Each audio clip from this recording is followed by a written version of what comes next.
आज बीड प्रकरणाच्या ह्याच्यावरती पुण्यामध्ये मोर्चा काढण्यात आला होता. कशा पद्धतीने बघतो? बघा, अत्यंत जड अंतकरणाने सांस्कृतिक तथा सामाजिक भान न राखता, कायदेशीर भान न राखता आजचा मोर्चा झाला असं माझं स्पष्ट मत आहे. मी तुम्हाला पुरावे दाखवू शकतो की कशा प्रकारे ह्या मोर्चामध्ये लहान मुलांना सुद्धा घेण्यात आलं आणि तशा प्रकारे लहान मुलांना घेता येत नाही असा जर कायदा असेल आणि त्या कायद्याचं जर उल्लंघन केलं गेलं आहे तर हे अत्यंत दुःखद आहे. माननीय सर्वोच्च न्यायालयामध्ये लहान मुलांना मोर्चामध्ये आणावं किंवा नाही या संदर्भाने गंभीर निरीक्षणं नोंदवल्या गेलेली आहेत. कारण दिल्लीमध्ये जेव्हा आंदोलनं होत होती, शेतकरी आंदोलन किंवा ह्याच्या संदर्भातलं आंदोलन, शाहीन बागचं आंदोलन, त्यावेळेस एका लहान बालकाला जे आहे ज्या प्रकारे दुखापत झाली तेव्हा जैन गुणरत्न सदावर्ते माझ्या मुलीच्या पत्रावर माननीय सर्वोच्च न्यायालयाच्या मुख्य न्यायमूर्तींनी जे आहे कॉग्निझन्स घेतला होता. आणि त्यामुळं ही परिस्थिती कायदेशीर असताना लहान लेकरांना आपल्या मोर्चासाठी, आपला मोर्चा मोठा दाखवण्यासाठी मोर्चामध्ये वापरणं हे अत्यंत गैर आहे. लहान मुलांच्या सोबतचं हे माझं असं म्हणणं आहे की त्यांच्यासोबतची क्रूरता आहे, लहान मुलांवरला अन्याय आहे.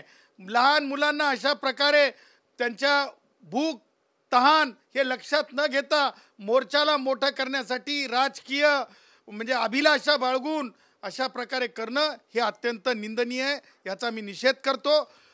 बाल आयोगाने याची दखल घेतली पाहिजे. पोलिसांनी लहान लेकरांना मोर्चात आणू नये या बाबी प्राखऱ्याने लक्षात घेतल्या पाहिजे. कारण त्यांच्या लहान मनावर कारण त्यांच्या एकूण सगळ्या म्हणजे जडणघडणीवर जे आहे आणि त्यांच्या व्यक्तिगत आयुष्यावर ते परिणाम करणार आहे.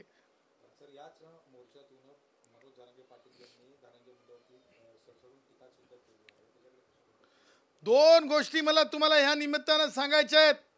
जरंग्या म्हणतंय घरात घुसा. जरंग्या म्हणतंय रस्त्यानं जाऊ देणार नाही. जरंग्या म्हणतंय हाणून पाडून बोलतंय. ह्या जरंगेवर चीक तातडीनं पोलिसांनी कारवाई केली पाहिजे. त्याच अर्थानं सांगायचं तर मला आता जी माहिती मिळतीये, जे आमचे वंजारी भाऊ आहेत, जे आमच्या हाडामासाचे आहेत, जे आमच्या माननीय धनंजय मुंडे साहेबांना त्रास देण्याच्या उद्देशाने जो जरंग्या बोलतंय त्याच्या विरुद्ध बीडमध्ये गुन्हा दाखल झालेला आहे, बीड जिल्ह्यामध्ये. आणि काही पोलीस अधिकाऱ्यांना मी सुद्धा बोललो. ते कारण असं होतं की आमचे शेकडो लोक तिथं जाऊन बसलेले आहेत, परंतु लवकर गुन्हा दाखल होत नव्हता. कारण तिथे जो माझ्या लोकांनी जे सांगितलं, माझ्या वंजारी भावांनी, बहुजन भावांनी, ओबीसी भावांनी, की तिथे दबाव आहे काही आमदारांचा आणि त्या आमदार जे आहेत गुन्हा नोंदून घेऊ देत नव्हते. तर या सगळ्या बाबी अत्यंत म्हणजे दुःखद आहेत. परंतु जरंगेला मला हे सांगायचं आहे की जरंगे हे लक्षात घे, ही लोकशाही आहे. जरंगे ही मुघलाई नाही.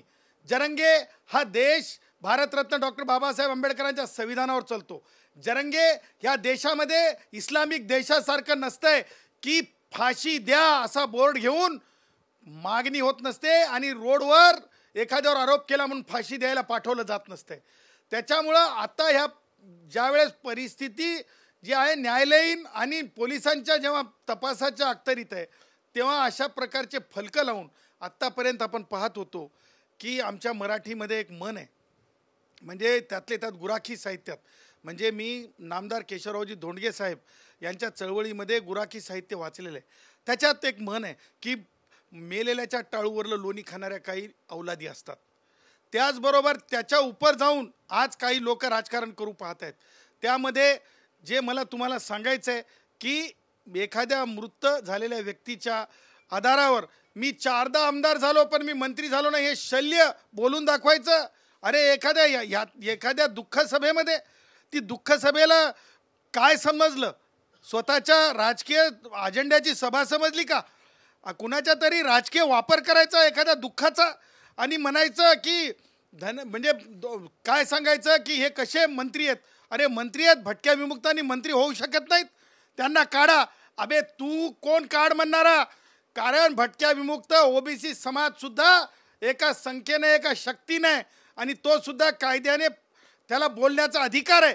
मग सन्माननीय धनंजय मुंडेंवर टीका करताना जरंगेला जर मुभा असेल, जरंगे जर अशा प्रकारे गैरवर्तन करत असेल, त्याला जर साथ धस देत असतील, ते धस आणि जरंगे आणि त्यांच्यासोबतचे काही लोक, काही स्वतःला सामाजिक कार्यकर्ते डिक्लेअर करून टाकले. आणि मला हे समजत नाही, सामाजिक कार्य कोण करताय? तर दलित पॅन्थर करताय. पॅन्थर रिपब्लिकन चळवळीतले कार्यकर्ते करतात, त्याला सामाजिक कार्य म्हणतात. सामाजिक कार्य ठरवून निशाणा करून करायचं नसतंय.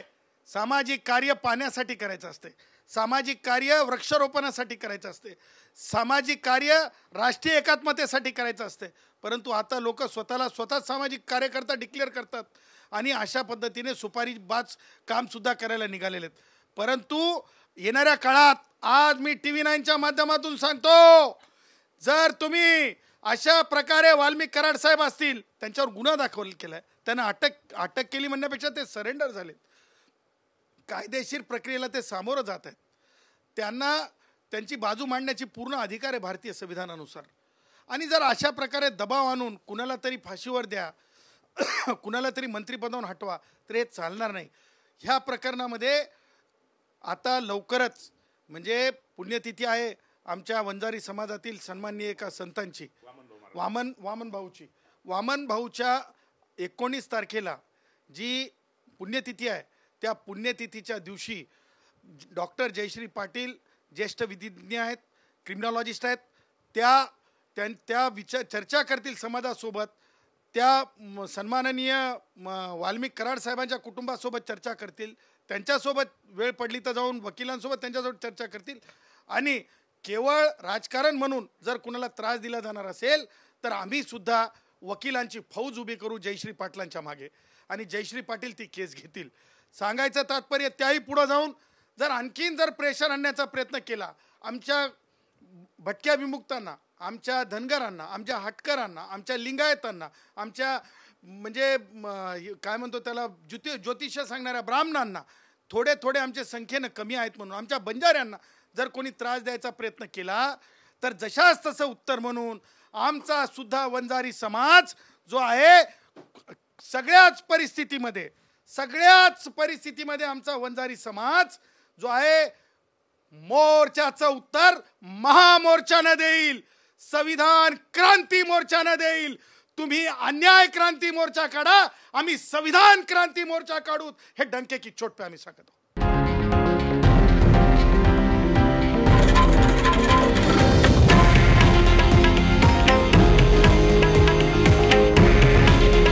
हे आहे देशातील नंबर 1 न्यूज नेटवर्क आणि आपण पाहत आहात TV9 मराठी.